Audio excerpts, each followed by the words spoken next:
Hello. This episode in the Aztec God Names series will cover the pronunciation and meaning for Tlālòc, the Nahuatl name for a major Mesoamerican rain god. And to do this, I will be relying on two parts of the grammar from 1645 by Horacio Carochi, which I explained in a previous part in this series. And this is an important source for understanding the meaning of Tlālòc because of a reference that it makes in Book 5, Chapter 4. This is an interesting part of the grammar because it is part of a sample exhortation that he writes in order to prepare priests for providing sermons against the continued worship of these supernatural beings that have been around in the Aztec religion since before the conquest. And among the supernatural beings that he mentions in this section is a group called the Tlālòquê, which were known from Aztec mythology as a group of four subordinate or minor rain deities that were situated at the four cardinal directions. So if we think of the center of the universe as an axis that unified the heavens, the earth, and the underworld as a single vertical direction, then the cardinal directions of north, east, south, and west comprise the five that by which the Aztecs understood the cosmos. And each of these cardinal directions had a Tlālòc deity situated at its point. So together they were pluralized as a group called the Tlālòquê. Knowing this and knowing how it was pronounced with those glottal stops in his grammar, we can actually begin to work backward to understand the singular form, which was Tlālò. And this is what I will now explain. Book 3, Chapter 9 in the Carochi grammar talks about the suffix o, which is actually a reduced form of the yo suffix, which was used in the Mexica Nahuatl and even other dialects of Nahuatl to indicate the having or being covered with the substance of the noun root that it is modifying. One example would be ayo, which would be water, and then this ayo suffix, which would mean that the thing that it is describing would be either watery or covered in water. So that would be an example of how yo would serve as a suffix for modifying the noun root that it is attached to. And we are indebted to the grammar by Carochi because it consistently marks for the glottal stop, which was an important part of the sound inventory in the Mexica dialect of Nahuatl. This is pronounced from the back of the throat. It is like near the opening of the windpipe. And so it's just like a gust of air that is let out as a sound. And this was an important part of the Mexica grammar because it could be used to mark for certain kinds of suffixes.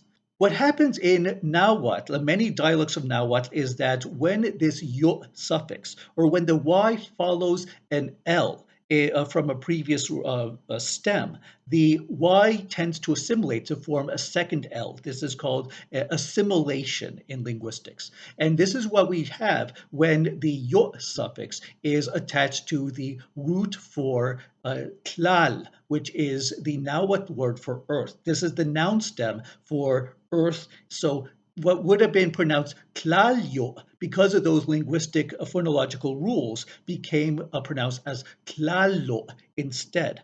And this would then have the meaning of being covered with earth or being imbued with earth, having the substance of earth.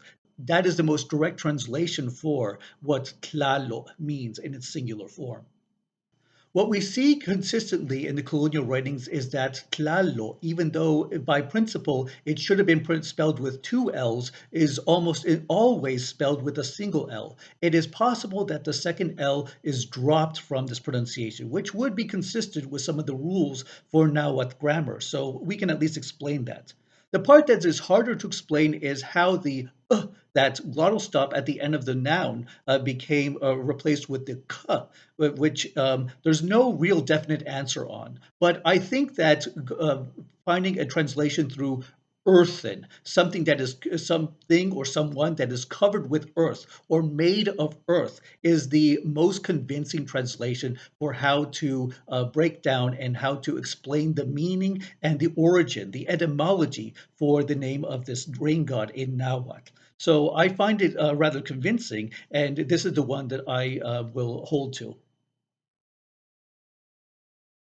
Now, this seems rather ironic because when we think about gods that are associated with the weather, we would think that the gods themselves would be up in the sky sending down rain or lightning or other forms of precipitation. But that is not the case with these Mesoamerican deities. We actually have then is a god that it lives in the earth, specifically in sacred mountains. And these were often places of pilgrimage and worship because they believed that Tlālòc resided in one of these sacred spaces on the surface of the earth.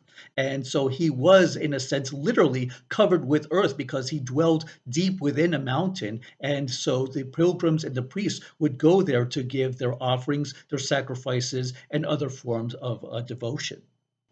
So instead of sending the rains from the heavens on high, Tlālòc belonged at the surface of the earth, and he was often depicted with some sort of scepter or staff, a magical instrument that he constantly wielded, even in the form of a serpent, which he used to summon, to draw down the rains from on high to bring to where he was on the surface of the earth.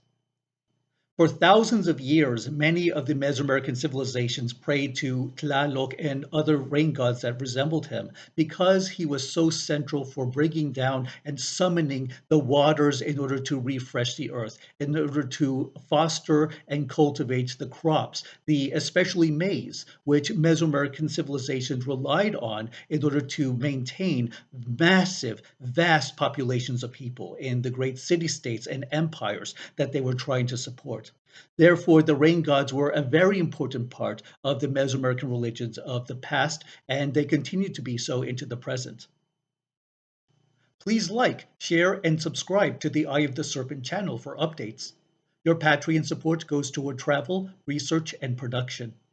Thank you for watching, and good roads.